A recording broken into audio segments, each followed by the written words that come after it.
What's going on, everyone? Hope you're having a great day and welcome to the Tundra Dude 34 YouTube channel. If you've been here before, welcome back. If you're new to the channel, welcome aboard. Make sure you hit that subscribe button and notification bell so you know every time I put up a new video or a live stream. Now, speaking of live stream, that is pretty much what today's video is all about. One of my favorite things to do on the channel are the live streams because I get to talk to you guys, have a good time, talk a little Tundras, drink a little coffee. It's always fun. But every once in a while, we get some great questions that come out of it that deserve a video. And the reason I make the video about these questions are for the people that can't make it to the live stream because I end up doing them at weird times and stuff. And if you don't hit that notification bell, a lot of times you won't know, when I'm putting up that live stream. So important questions I feel like we should make a video on so everyone can get a little bit of the idea of what we're talking about on those live streams. And I would like to hear what you guys think. So make sure you comment below on this one. So one of the questions on my last live stream was, what will disappoint you most if it's not on the new Toyota Tundra? So obviously we're expecting a new gen for 2022. It's supposed to be a ground up remodel, brand new Toyota Tundra, head to toe. Now with that question, a lot of people were quick to start naming parts on the truck that they would be disappointed if they weren't on this next generation Tundra. Now for me, if I have to pick parts, if that's what you guys want to hear, two things, very basic things I would like to see make it to the next generation Tundra are that full power sliding rear window that is on the Crew Max nowadays. That's amazing, absolutely awesome, and I really hope that makes it to the next generation Tundra. Another very small thing is I would like to see LED taillights. I feel like back in 2018 when the Tundra came out with the LED headlights and fog lights, they probably should have threw the taillights in there just to keep a uniform look all the way through. So it's pretty much a guarantee we're going to see LED taillights on the next truck. But I want to go a little deeper with this question as I did in the live stream. What will disappoint you most if it's not on the new Tundra? I'm going to go look at it here in more of a global view. All right. The Toyota Tundra, came out back in 2000, but in 2007, it became a true half-ton, all right? 5.7-liter V8 engine, 381 horsepower, 401 torque. But the best thing about that truck is we got a full-size Toyota truck. So we got that reliability that Toyota was known for. Quality, dependability, reliability, what all the guys at Toyota live their life by, all right? QDR is very important to them. So we got a Toyota half-ton pickup truck, so we got that reliability and the capability of doing the work that needs to be done with a half-ton. Now, one issue with the half-ton Toyota is a lot of people, I shouldn't say a lot of people, the first year it sold almost 200,000 units, and then the recession happened, and that kind of hurt the sales a little bit. But a lot of people wouldn't buy the truck because the way the brand loyalists are in the half-ton segment is they want something that is made in the USA. And even though the Tundra is engineered, designed, and made right here in the USA in TMMTX down in San Antonio, that Toyota badge pushed a lot of people away. But one thing the Toyota was able to keep in that generation from 07 to 13 and the refresh 14 to now is that the Tundra was never overdone when it came to all those flashy, gimmicky things, all right? It was a truck. I always say less is more. That was the vibe that was given to me since the very beginning of the Tundra. Less is more. It gives you what you need and some of the stuff of what you want. There's an SR model that is pretty much a work truck, basic, column shifter, bench seats to get your workers, 6-foot bed, an 8-foot bed option through the years to get the workers, to the job site or whatever you need to do with your truck. And then there's luxury models like the Platinum and the 1794 and the Limited, that give you the higher end leather, heated cooled seats in the 1794 and Platinum, things like that, power folding mirrors. You got a little bit of extra stuff, when you went up into those higher level trims. Now that is for those people that wanted that little bit more, moonroof, stuff like that. They went up into the higher trims. But there, like I said, there was also that work truck. One of my things that I would be very disappointed in with Toyota going into the next generation Tundra is if they don't keep that vibe of less is more.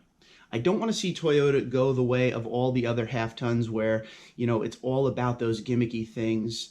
Massaging seats, stuff like that.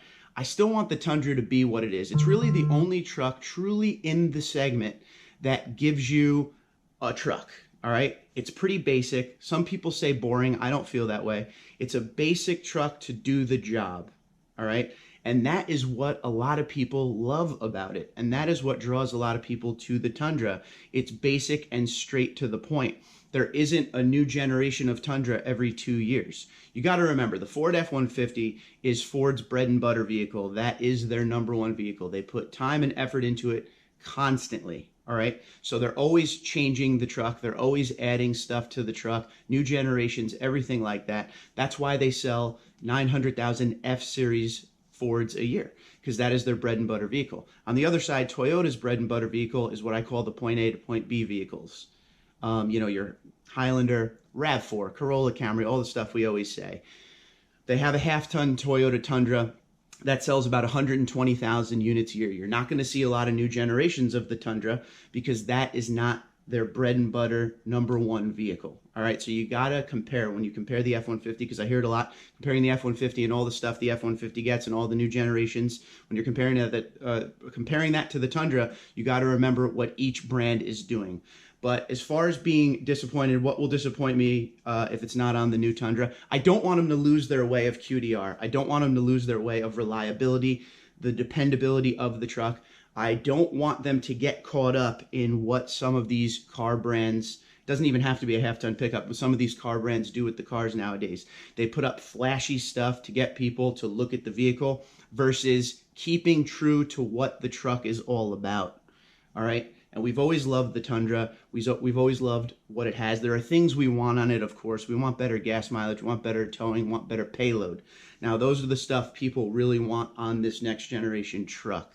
All right? We don't really care about massaging seats or seats that go all the way back so we can lay in there, whatever. We don't care about that stuff. We want the truck to remain what the truck is in the segment. And I'll say it one more time. Of all the trucks in the segment, the half-ton segment, the Tundra has always been true to what it is. It's all about that quality. It's all about that reliability, and less is more. You get the stuff through the years. If you actually look as the Tundra was built up through the years, the generation hasn't changed, but they've added stuff along the way. In 2018, Toyota Safety Sense came on board, all right? So that was amazing. That was a big step forward for Toyota for the future. They added those LED headlights, the LED fog lights, small things here and there. In 2020 model year, we got, the Entune 3.0, Apple CarPlay, Android Auto, the bigger screen, push button start. They've modernized the truck a lot. But I just don't want them, and I think modernization of the truck is fantastic, and the next generation, should be something different in the way of what we're offered today as far as body style. There's going to be different engine choices and stuff like that. But as long as Toyota remembers what they are and doesn't fall for that gimmicky stuff when it comes to the Tundra, just keep making the Tundra that vehicle we always wanted it to be. It's a Toyota truck. Toyota. That name says a lot. The first thing you think of, even if you're not into the automotive world or the automotive segment, you think reliability, all right? You think quality. And this truck out there, this generation, although it's been around a long time, it has a ton of quality in it. The craftsmanship is there, all right? And I don't want to see it go the way of all these other half-tons and start doing all the fun little gimmicky stuff, but forgetting what the truck is all about and forgetting what the brand behind it is all about. That is what will disappoint me. I want the truck to stay on that road, all right? Maybe we're never going to sell 300,000 Tundras a year. It is what it is. People are missing out. Like I said, a lot of people won't give the Tundra a chance because it is a Japanese brand. But for us, the owners, and us, the enthusiasts, and people who've driven these trucks for a long time, we know what we have. We know what we like. Sure, there are some things we want different. We're all excited for the next generation, but I would really like to see Toyota keep going that way. It's all about that QDR. Look at the resale value on this truck. Sure, it doesn't sell a lot of units compared to the Ford F-150 and the Ram 1500, but it's #1 in resale value every single year. The thing is built to last. So I hope to see that going forward. All right, that was a really long answer, and I apologize. But once again, I want you guys to answer this as well. What will disappoint you most if it's not on the new Tundra? Let me know what you think about my thoughts as far as the overall direction of the Tundra going forward, because that's what I wanted to focus on there. But also, if there are some parts that are on the current gen that you would like to see on the next gen, shout it out, or anything else you want to say. As always, I like to put up playlists at the end of my video. So today we got to put up the 2022 Next Generation playlist. Check that thing out. And I'm also going to put up the playlist of the truck I have right now. I have a press vehicle with me, 2021 TRD Pro. Double cab in the beautiful Lunar Rock color. I've made 2 videos with that so far, and there's another one coming in the next couple days, so go check out that truck.